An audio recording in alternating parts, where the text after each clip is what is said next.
So we're about an hour out from New Orleans, at Oak Alley Plantation with the homies. Checking out a lot of history here. You know what I'm saying? Sila, what's up? Yo, what's up? How y'all doing? Y'all here, Louisiana, Louisiana.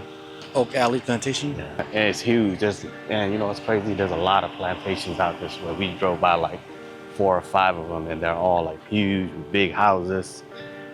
Man, it's a good piece of American history. Oak Alley's history began as a sugar plantation called Vacherie, founded in 1830 by French Creole Valcourt Aime, a wealthy sugar magnate known as the King of Sugar. The land was dedicated to growing sugarcane. In 1836, the property changed hands through an exchange with Aime's brother-in-law, Jacques Telesphore Roman, and his wife Selina. It was under the Romans' ownership that construction began on the present mansion, or big house, using enslaved labor. Oh, look, there's a bar. Are we gonna get a drink? Oh, we got 5 minutes? Maybe afterwards. All right. We weren't allowed to film inside the big house, also known as the mansion, but the design is Greek Revival architecture. The mansion has a square floor plan, organized around a central hall that runs from the front to the rear on both floors. The rooms feature high ceilings and large windows. The exterior features a freestanding colonnade of 28 Doric columns on all 4 sides that correspond to the 28 oak trees in the alley.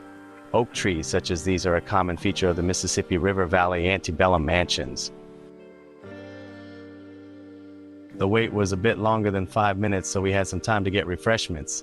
Cheers, because we can get liquor at the plantation. Cheers. You waiting? Are you waiting? Are you waiting? Despite its undeniable beauty, a haunting undercurrent of the past lingered in the air. As we made our way through the house, you couldn't help but feel the grasp of history, a stark contrast to the elegance that surrounded us.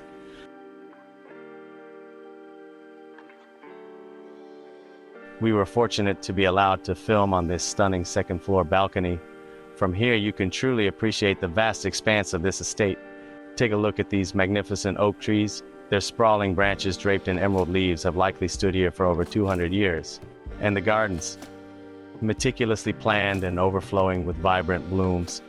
It's a picture of southern charm, a testament to the wealth that flowed through these walls. Rich. It's rich. Super rich. You see how big this land is? Right? During the tour, we learned about Antoine, an enslaved gardener who was the first person to figure out how to grow new pecan trees from existing ones in a way that gave the new trees the same good qualities as the parent tree. This made it possible to plant lots of pecan trees that would all produce good nuts, which launched an industry to produce the pecans we know today. What do you think of the It was tour? pretty cool, man. It's just, you know, some of these trees been here since they built this place. Look how big it is now. They took care of it pretty good too. Yeah, look at the house. It's a huge house. It was a good tour. What do you think, Very Sheila? informative. I think it was very informative. But at the same time, it's kind of somber Yeah. experience. Thinking about slave trade and all the people that made the sacrifices on Yeah. these neck of the woods. Yeah, definitely history that we have to acknowledge.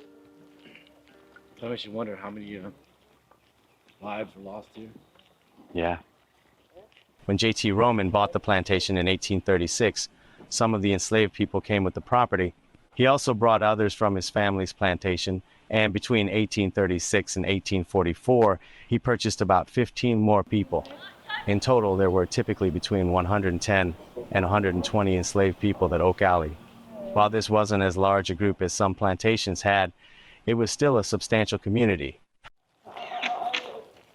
Yeah, so we're several feet away from the big house, which is what they call it, the big house. And now we're just, this is the houses that slaves used to live in. You take a look at it. Probably one family each, maybe a couple families per, right? So let's go on in and check that out. Plantation life wasn't all the same. While many toiled in the cane fields, weeding and watering for miles under the scorching sun, some folks had different roles. Skilled slaves became blacksmiths, keeping the tools sharp. Others drove carriages or ox carts, transporting goods. There were even gardeners, tending to fresh food for the big house. They also cared for the animals and even kept the levee strong.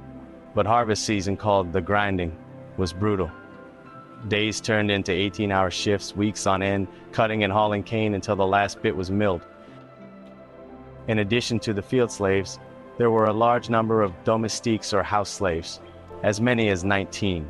Men and women as young as 12 worked in the mansion, cooking and serving dinner, cleaning the house, watching children. However, the excessive number of domestiques at Oak Alley has a secondary significance.